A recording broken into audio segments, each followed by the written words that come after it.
नमस्कार विद्यार्थी मित्रांनो, स्वागत आहे तुमच्या आमच्या आपल्या लाडक्या यूट्यूब चॅनलमध्ये, ज्याचं नाव आहे गरुड झेप क्लासेस मुरुड. विद्यार्थ्यांनो, आपण समर व्हॅकेशनमधील स्पोकन इंग्लिश बघत आहोत. विद्यार्थ्यांनो, या उन्हाळ्यामध्ये आपल्याला 100% इंग्रजी येणारच आहे, यायलाच पाहिजे. आता विद्यार्थ्यांनो, व्हिडिओ स्किप न करता तुम्हाला शेवटपर्यंत बघायचा आहे. तत्पूर्वी जर चॅनलवर नवीन असाल तर चॅनलला नक्की सबस्क्राईब करा. आणि विद्यार्थ्यांनो, तुम्हाला हे व्हिडिओ कसे वाटतात हे सुद्धा मला तुम्ही कमेंट्समध्ये नक्कीच सांगा. मी तुमच्यासाठी आणखीन नवीन, आणखीन चांगल्या प्रकारे, आणखीन वेगळं काहीतरी ज्यामुळे तुम्ही पटकन शिकाल अशा पद्धतीचे व्हिडिओ तुमच्यासाठी घेऊन येत आहे. बघा विद्यार्थ्यांनो, आज आपण सुरुवात करत आहोत द बिगिनिंग म्हणजे सुरुवात इंग्रजी बोलण्याची. या चॅप्टरमधील आपला आजचा व्हिडिओ हा 5 व्हिडिओ आहे.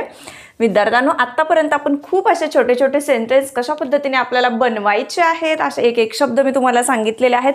आजही मी असेच काही शब्द तुम्हाला सांगणार आहे, जेणेकरून तुम्हाला या व्हिडिओमध्ये तुमच्या दैनंदिन जीवनामध्ये आणखीन काही वाक्यांची भर घालता येणार आहे.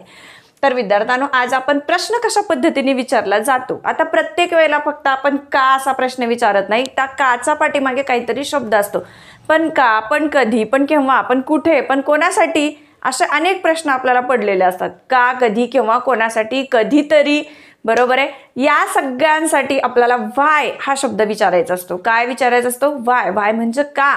ठीक आहे विद्यार्थ्यांनो, बघा आता व्हाय ज्या वेळेला विचारतात, पण तुम्ही म्हणता पण का, मी यायचं नाहीये, पण का. मग तुम्हाला ज्या वेळेला पण का असं म्हणायचं असतं त्यावेळेला तुम्ही फक्त व्हाय असं तर विचारू शकत नाही. पण का साठी बट व्हाय बट व्हाय असा तुम्ही शब्द विचारू शकता, बोलू शकता. बट हू, पण कोण, बट हू, पण कोण. त्याच्यानंतर तुम्हाला विचारतात पण कसं, बट हाऊ, पण कसं, पण कधी, बट वेन, केव्हा, कधी, पण कुठे, बट वेअर, जायचंय, बट वेअर, कुठे जायचंय, माहिती असल्याशिवाय तुम्ही निघणार आहेत का? अजिबात नाही. मग आपल्याला हे पण जे आहे, पण का, पण कधी, पण केव्हा, पण कुठे, पण कसं, या सगळ्या गोष्टीसाठी आपल्याला बट वापरायचं आहे. But why, but who, but how, but when, but where, का, कधी, कुठे आणि कसं. त्याच्यानंतर तुम्हाला विचारायचं आहे मग काय झालं, मग काय, किंवा याच्या पुढे काय असं विचारायचंय.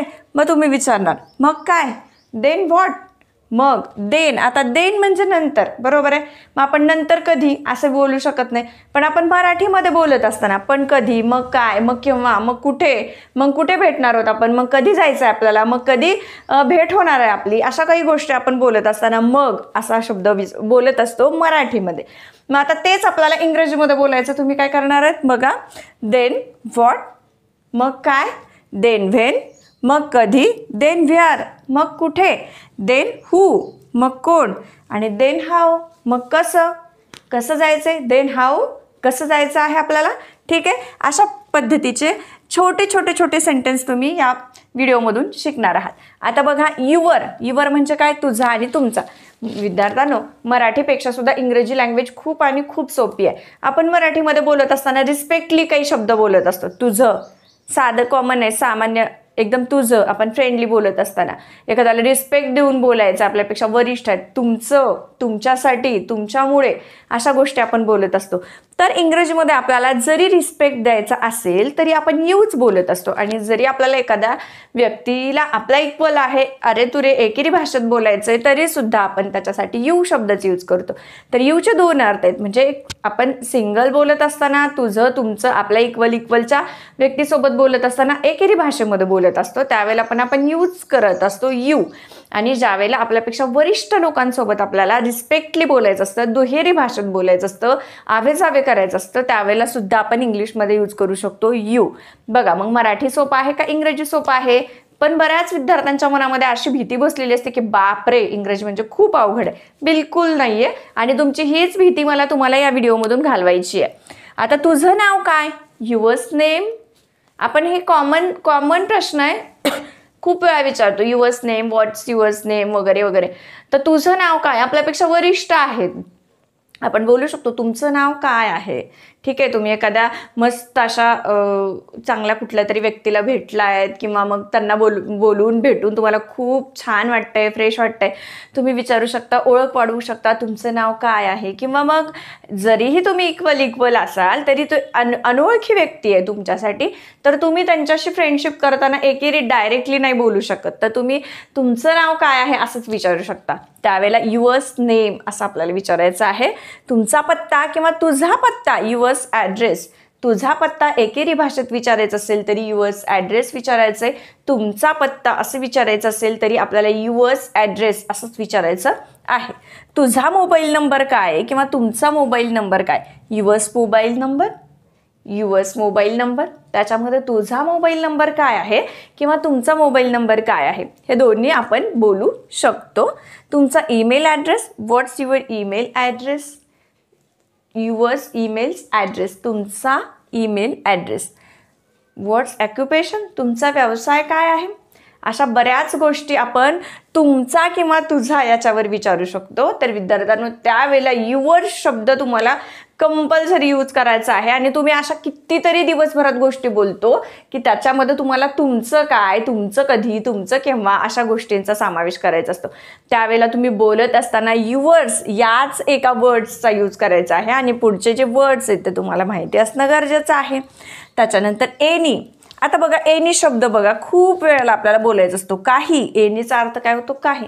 काही शक्यता आहे का, काही बातमी मिळाली आहे का, काही माहिती आहे का तुम्हाला, काही हवं आहे का तुम्हाला, काही घेताय का तुम्ही, काही अडचण आहे का, काही अपेक्षा आहेत का, काही पुढे फ्युचरमध्ये प्लॅन आहे का, अशा काही गोष्टी बोलत असताना तुम्हाला एनी याच वर्ड्सचा यूज करायचा आहे. फॉर एक्झाम्पलमध्ये आपण बघू शकतो, एनी पॉसिबिलिटी, काही शक्यता आहे का, एनी पॉसिबिलिटी, काही शक्यता आहे, काही चांगले होण्याचे चान्सेस आहेत. त्याच्यानंतर काही बातमी आहे का, any news, any news, any good news, काही चांगली बातमी आहे का, एनी बॅड न्यूज, काही वाईट बातमी आहे का. त्याच्यासाठी आपल्याला एनी हा वर्ड्स यूज करायचा आहे. काही अनुभव आहे का, एनी एक्सपिरियन्स. तुम्ही एखाद्या जॉबसाठी गेलाय तर तुम्हाला एखादा साधा प्रश्न विचारलेला आहे, एनी एक्सपिरियन्स, तर तुम्हाला फार गोंधळून जायची गरज नाही आहे. त्यांनी काय विचारले ह्या साध्या बेसिकली गोष्टी तुम्हाला तुमच्या लक्षात ठेवता यायला पाहिजे किंवा यायलाच पाहिजे. किंवा तुम्हाला काय विचारायचं आहे कोणाला, कोणीतरी एखादा डिप्लोमा केलं आहे, काहीतरी खूप छान वेगळं काहीतरी तुमच्यासमोर मांडलं गेलं आहे, त्यावेळेला तुम्ही विचारू शकता आणखीन काही अनुभव आहेत का असं तुम्हाला विचारायचं. तर एनी एक्सपिरियन्स, आणखीन काही. ठीक आहे. त्याच्यानंतर एनी प्रॉब्लेम, काही अडचण आहे का, एनी प्रॉब्लेम्स. त्याच्यानंतर काही अपेक्षा आहेत का. अशा ज्या वेळेला तुम्हाला काही गोष्टी बोलायच्या असतात त्यावेळेला हे शब्द, हे वाक्य तुमच्यासाठी 100% उपयोगी ठरणार आहेत. भेटूयात आता एका विद्यार्थ्यानो नवीन व्हिडिओसोबत. विद्यार्थ्यानो, हा व्हिडिओ तुम्हाला कसा वाटलाय हे तुम्ही मला कमेंट्समध्ये नक्कीच सांगा. असाच एक सोपा व्हिडिओ मी तुमच्यासाठी घेऊन येणार आहे. भेटूयात एका नवीन व्हिडिओसोबत. तोपर्यंत सगळ्यांना धन्यवाद.